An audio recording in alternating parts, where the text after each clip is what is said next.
अस्सलाम वालेकुम, मैं हूं हकीम रिजवान ताहिर। आज हम बात करेंगे मिर्गी के दौरों के बारे में।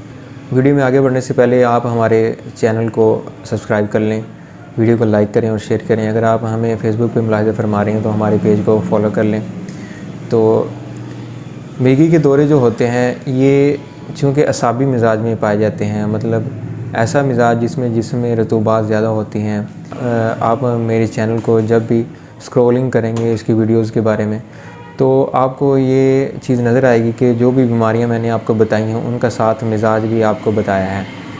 तो मिजाज के हवाले से मैं अक्सर आपको बताता रहता हूँ कि जिस्म में खुश्की बढ़ रही है तो ये मर्ज़ है, अगर हरारत बढ़ रही है तो यरकान है, अगर खुश्की बढ़ रही है तो कब्ज़ का मसला है, अगर इसी तरह रतूबात अगर जिस्म में बढ़ रही हैं तो मिर्गी का मसला भी पैदा हो सकता है। तो ऐसे बच्चे जिनको मिर्गी के दौरे पड़ते हैं तो उनके वालिदैन जो होते हैं वो असाबी तौर पे कमज़ोर होते हैं, उनके असाब जो होते हैं वो कमज़ोर होते हैं। उनके असाब में चूँकि तहरीक होती है, जिसमें रतूबा ज़्यादा होती हैं, तो उनके बच्चे भी वैसे ही कमज़ोर पैदा होते हैं। तो उनको आगे मिर्गी के दौरे पड़ना बहुत मामूली सी बात है। तो अगर तो मरीज़ बालिग है तो उसको मिर्गी के दौरे शुरू हो गए हैं तो उसको भी अक्सर असाब का मसला ही होता है, मतलब असाबी कमज़ोरी होती है।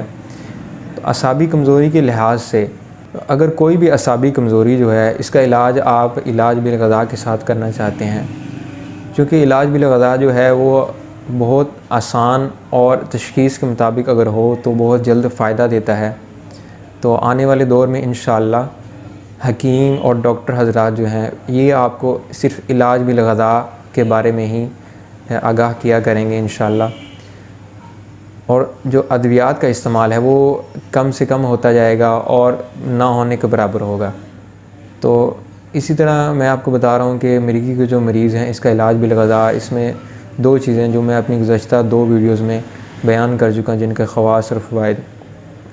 उनके फ़ायदों में मैं चूँकि मिर्गी का ज़िक्र नहीं कर सका तो इसलिए मैंने सोचा कि आपको मिर्गी के टॉपिक के बारे में अलहदा से समझाऊं कि ये मसला कैसे पैदा होता है और इसका इलाज किस तरह से, कौन सी ग़ज़ा से मुमकिन है। जो ग़ज़ाई चार्ट हम आपको फ़राहम करते हैं उसमें 3 नंबर पे या 2 नंबर पे जो ग़ज़ा हम बताते हैं वो मिर्गी के मरीज़ों के लिए बहुत फ़ायदेमंद साबित होती है, तरियाक का दर्जा रखती है, जिनमें ज़्यादातर आपको ऐसी ग़ज़ाएँ ही मिलेंगी जो कब्ज़ का बायस बनती हैं। चूँकि मिर्गी के मरीज़ को अक्सर जो मिर्गी के मरीज़ होते हैं, ज़्यादातर कह लें कि 90% या 95% जो मरीज़ हैं मिर्गी के, ये असाबी रतूबात की वजह से ही मरीज़ बनते हैं। तो इनके लिए ऐसी ग़ज़ा जो कब्ज़ करने का बायस बनती है वो ग़ज़ा इनके लिए तरियाक का दर्जा रखती है।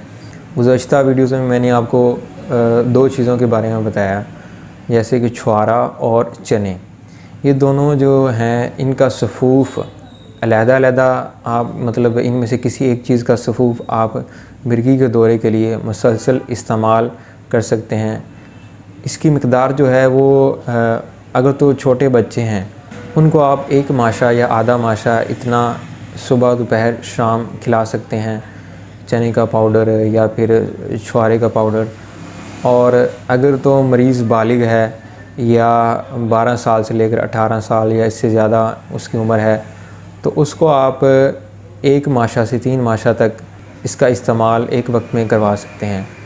लेकिन इस्तेमाल कुछ इस तरह से करवाना है कि एक दिन में 3 मरतबा से ज़्यादा नहीं खिलाना और कम से कम 3 महीने खिलाकर फिर आपने देखना है कि कितना फ़र्क है।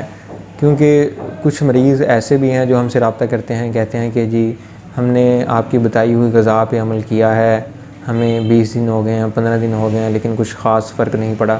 क्योंकि जो इलाज बिल-ग़ज़ा है वो कुछ मसाइल में, कुछ बीमारियों में आहिस्ता आहिस्ता ही फ़ायदेमंद साबित होना शुरू होता है।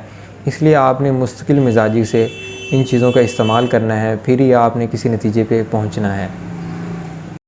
चने और छुआरे के बाद अगर तो आप एमरजेंसी में मिर्गी के मरीज़ के लिए कोई चीज़ इस्तेमाल करना चाहते हैं तो एमरजेंसी के तौर पे मैंने आपको बताया था अपनी गुज़श्ता वीडियो में जब मैंने संतरे का ज़िक्र किया था, तो संतरे का जो छिलका होता है उसका सफ़ूफ़ नस्वार के तौर पर नथनों में लगाने से फ़ौरी तौर पर जो मिर्गी का मरीज़ है اس کو فائدہ ہوگا، اور اس کا صفوف جو ہے مسلسل استعمال کروانے سے بھی وہی فائدے ہوں گے مرگی کے مریض کے لیے جو چھوارے کا صفوف یا پھر چنے کا صفوف استعمال کرنے والے مریض کو فائدے ہو رہے ہیں۔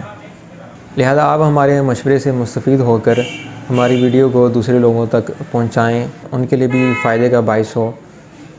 تو آج کے لیے اتنا ہی۔ ہماری ویڈیو کو لائک کریں، شیئر کریں، ہمارے چینل کو سبسکرائب کر لیں۔ اگر آپ ہمیں فیس بک پہ ملاحظہ فرما رہے ہیں تو ہمارے پیج کو فالو کریں، ہماری ویڈیو کو لائک کریں، شیئر کریں۔ اللہ حافظ۔